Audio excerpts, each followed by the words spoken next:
Hi guys, Mick here from Revolution Training. Welcome back to What to Eat Wednesday, and today we're going to be making fudge slices.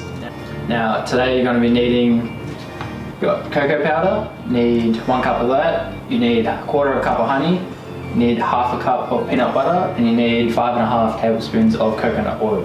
Okay. Step 1, we're going to combine all the ingredients together.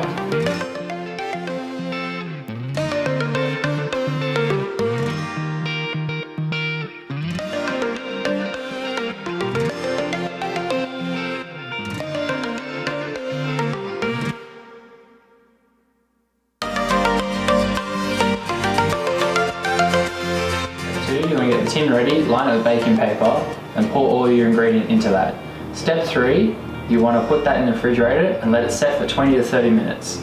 And step 4, yummy.